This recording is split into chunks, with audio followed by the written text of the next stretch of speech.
Ndabaramukije bakunzi b'imbonesha kure BTV, uyu ni wa mwanya mwiza wo gukurikirana amakuru mu Kirundi twabateguriye. Mu nkundire mpere kuri izi ngingo nkuru ziyagize. Leta iriko irashigikira abikorera ivyabo kuko aribo batanga ubuzi ku banyagihugu. Nayo intebe 50 zahawe ishure ritoya rya Murira ya mbere komine Gihanga n'ishirahamwe Indonongo. Aya n'ayandi mu kanya.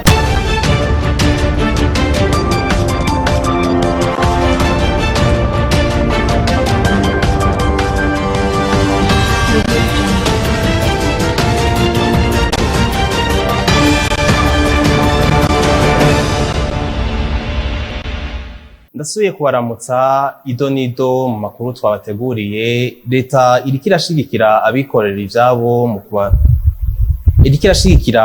ivyabo kuko aribo batanga ubuzi ku banyagihugu. Umukuru w'igihugu Evariste Ndayishimiye yamenyesheje ko leta atari umukoresha, aho ivyo bikaba vyavugiwe mu ikoraniro ry'igihugu ryatunganijwe n'abikorera ivyabo. Inkuru twateguriwe na Raymond Prosper niyo nkuru. Mu ikoraniro ry'igihugu kubijanye n'abikorera ivyabo ryabereye mu gisagara ca Bujumbura kuri no wa kabiri Munyonyo mu mwaka wa 2022 hashikirijwe ko Uburundi bushobora kuronsa ubuzi abene b'igihugu bukongera bugateza imbere ubutunzi mu gushigikira abikorera utwabo. Albert Zefak ajejwe imigambi mu banki y'isi yose arakeza Uburundi ku kuntu bwitayeho igisata c'abikorera ivyabo kuko ari wo mushinge wo kuduza ubutunzi. Nawe Nadege ya Meogo wo mu kigega mpuzamakungu International Finance Corporation avuga ko bishimishije kubona Uburundi buriko burateza imbere igisata c'abikorera ivyabo kuko arico gisata conyene gituma ibihugu vyose biteza imbere ubutunzi bwavyo. Mu ijambo ryiwe umukuru w'igihugu Evariste Ndayishimiye yibukije ko abantu batokwizera akazi kuri leta ahubwo bamenye ko abikorera ivyabo aribo bafise akazi batanga. Ku bwacu abikorera ivyabo nibo bambere bafise kandi batanga ubuzi.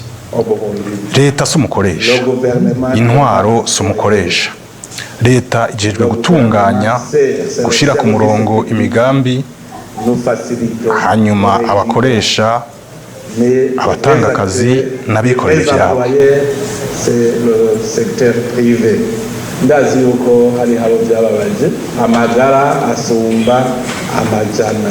Birababaje kubona nk'umuntu ashobora gukora ikintu azi neza ko ari borozi ariko arakora kandi akigaburira abantu.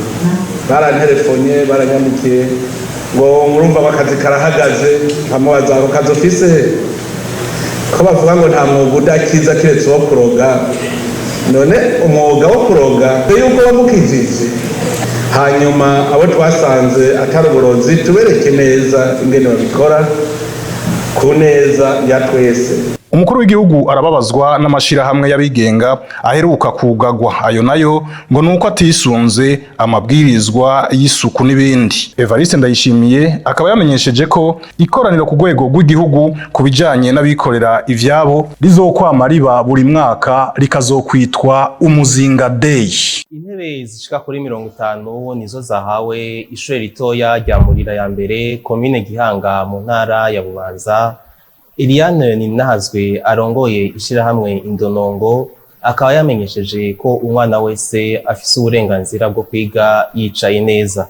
Ni nkuru twateguriwe na Milix Mugisha. Ishure rya Murira ya mbere riri muri komine Gihanga intara ya Bubanza yaronkejwe ingabire y'intebe 50 n'ishirahamwe Indonongo. Iryo shure rikaba ryari rifise ibirasi bitari bike birimwo intebe zike, aho nko mw'ishure wasanga ririmwo intebe 10 higamwo abana barenga 100. Eliane Ninahazwe arongoye ishirahamwe Indonongo akamenyesha ko umwana wese afise uburenganzira bwo kwiga yicaye neza. Umwana wese arafise uburenganzira bwo kwiga yicaye neza. Ejo naraganire n'abana ndabaza ati none muri mwebwe abiga bicaye ku ntebe ni bangahe n'abiga bicaye hasi benshi ngo jeni twiga twicaye hasi ndabaza ati iyo mwiga mwicaye hasi bigenda gute ati turaruha mu mavi turababara mu migongo turababara ku izosi turababara ati nkuba kaligrafi ntushobora kwandika utumbereye uko wandikira ku itako. Mbuze hose Jean Pierre umuyobozi w'ishure rya Murira ya mbere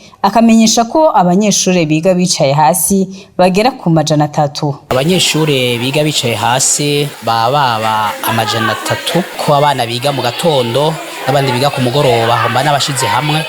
Mu gatondo hari abana barenga 150 gatoya no ku mugoroba nk'ico gitigira nyene. Abana baronkejwe intebe bagashima bavuga ko ubu bagiye kuza bariga bicaye neza. Twahora twicara hasi tukandikira ku maguru kandi turanezerewe uzokwame mugaruka. Uwo muyobozi agasaba leta ko yobafasha gutorera umuti ikibazo c'ibikoresho vy'ishure bikibuze kuri iryo shure. Uburyo bwiza bwo kwibuka abitavye Imana ngo nukusabira abapfuye ndetse no kuja ku ntatemwa zabo. Ivyo bivugwa na patiri mukuru wa Paroisse Regina Pacis Agapiti n'indorera tumukurikira. Muri Eklezia Katolika itarike 2 ukwezi kwa11 twaraye duhimbaje umunsi mukuru w'aberande tarike ya mbere iratumira abakristo kugira ngo basabire dusabire abacu barengutse bukama nakagero kezo kubibuka na cane kuko tuguma turi kumwe Eklezia mabapfuye ko bazoguma ari bazima mu biganza vy'Imana. N'uyu munsi gusa uku kwezi kose tubasabire kugira ngo nabo bashikire mu bwo buzima budahira Imana yaturemeye ko ntaco bacishoboreye ibisabisho vyacu byo bituruza bityoryo mitima yabo kugira bashobore gushika mu bwami bw'ije. Uburyo bwiza bwo kwibuka bacu no kubaherereza ukayimisa tukabasabira ukayimisa yo kubistunywanisha abazima n'abapfuye mbere ukayimisa ishobora kubatyorora kabika bari bafise ariko kandi no kuja ku ntatemwa sibibi na cane nk'uyu munsi hoho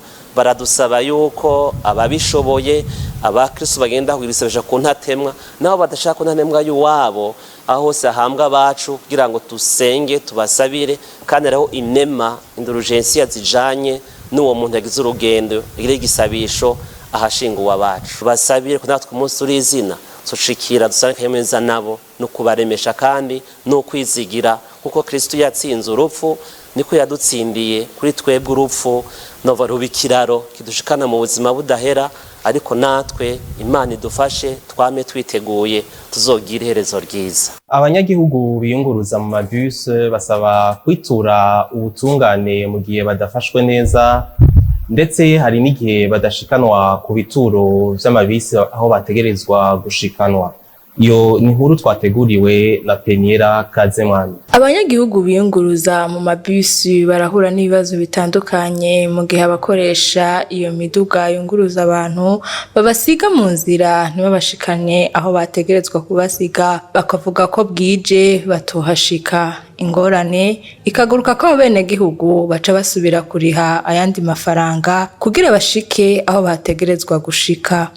Charles Ntirampeba arongoye ishirahamwe ry'abajejwe kunguruza abantu n'ibintu Atrabo avuga ko umwe wese yokora ivyajejwe kuko hari amategeko abagenga. Kuri ivyo bijanye no guca mu nzira atategerezwa gucamo atampamvu kuko hashobora kuba hari igituma kiboneka ari nk'imodoka yazibibarabara canke iki bisaba yuko yumvikana nabo yunguruje bagahindura inzira ariko aciye rero muri izo nzira zindi atampamvu canke agasiga abantu mu nzira atabashikanye aho bategerezwa gushika ku gituro ca nyuma ivyo vyose birahanwa n'amategeko. Uwarongoye iryo shirahamwe Atrabu agasaba ko uwo bakubaguye yofata iparati ry'iyo modokari agaheza gahanwa. Nakaryo keza rero ko kubwira abasanzwe biyunguruza muri izi modokari yuko batoza bararindira yuko kumbura abo bantu bimenyera babandanya babakorera ibitari byo ahubwo afata imparati y'iyo modokari yakoze ayo mafuti akaheza akagenda akitura ari inyamiramabi aho ziri hose canke kubajejwe ivy'ama miduga itwa iruja n'uruza mu mabarabara kuko nibo basanzwe babiraba cyane. mwomenya ko bimaze igihe kitari gito bavuga ko ari ikibazo c'igitoro ariko n'ubu cabonetse atakirahinduka. Abadandaza baranguye ibinyobwa birimwo tangawizi ntibakiriye ingingo ibabuza kugurisha ivyo binyobwa, ndetse n'ikigo BBN kijejwe gusuzuma ivyahinguwe kikaba caratse ibinyobwa abo badandaza, bagasaba leta ko yobashumbusha kuko bahomvye.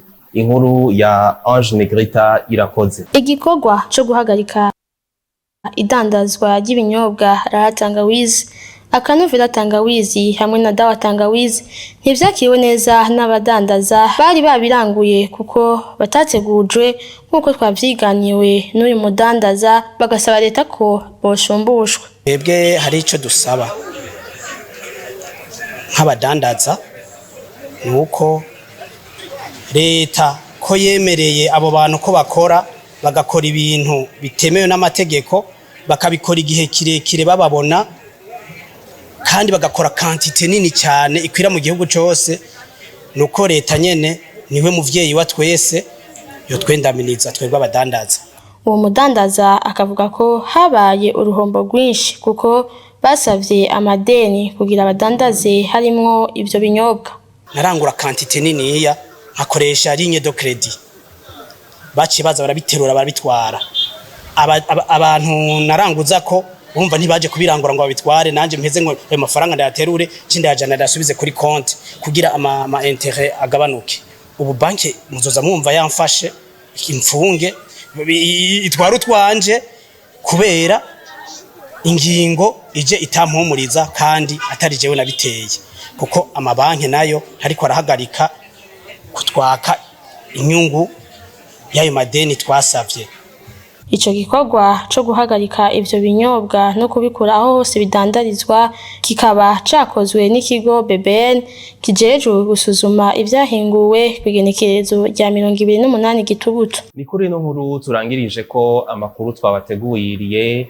Reka nshimire mwebwe mwese mwadukurikiranye, nshimire abafashije mu kuyatororokanya, reka nshimire uwari yahagarikiye Kaze Mwami Peniela, nshimire n'abari mu buhinga bw'ivyuma Niki Ciza na Jean-Claude Nduwimana. Amahoro y'Imana abane namwe, muwandanye muryoherwa n'ibiganiro vya BTV Burundi.